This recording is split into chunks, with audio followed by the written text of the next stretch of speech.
Thank you very much, Mr. Speaker. My question is to the Premier. Earlier this week, the Premier and the Minister of Finance took their partisan entourage down to New York City, all expenses paid by the public. When pressed about this issue, both the Premier and the Minister refused to reveal who exactly went on the trip and how much it actually costs the people of Ontario. If the Premier is so sure that his expenses on this trip are above board, why does he continue to stonewall the actual media and hide the costs from this legislature? Question is to the Premier. Minister of Finance.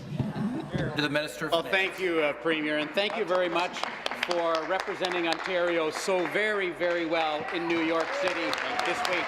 It was an honour. It was an absolute honour to join you in New York. I know the investors and the companies who are hoping to move to Ontario heard the positive message that Ontario is open for business and open for jobs that you delivered at all of the meetings that we had.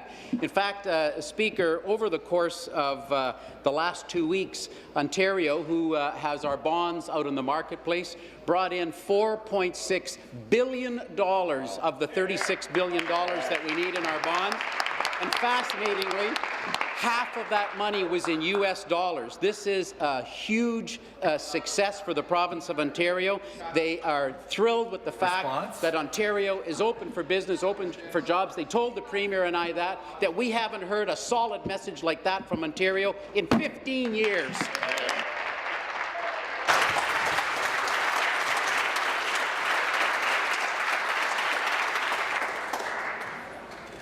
Restart the clock. Supplementary question.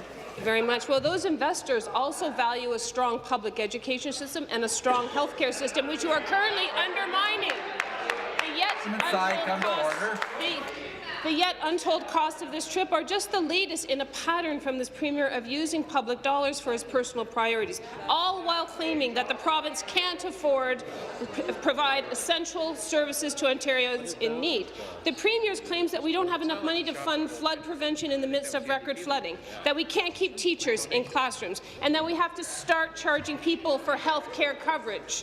But when he spends public money on himself, he thinks Ontarians don't deserve transparency or accountability. If the Liberals did this, you would be crying out loud.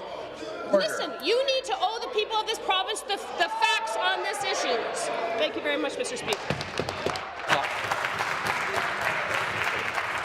Government side, come to order. Start the clock.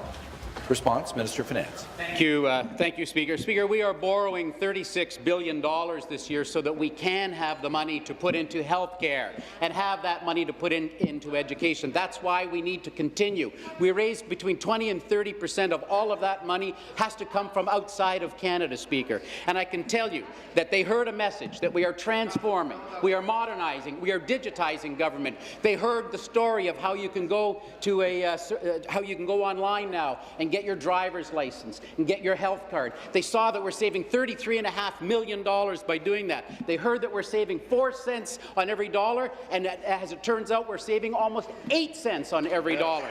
They love the fact, they absolutely love the fact that we're returning $26 billion in relief to families through child care programs and through low-income tax incentives. They said to us, the situation is better now in Ontario than it was 10 months ago. Well,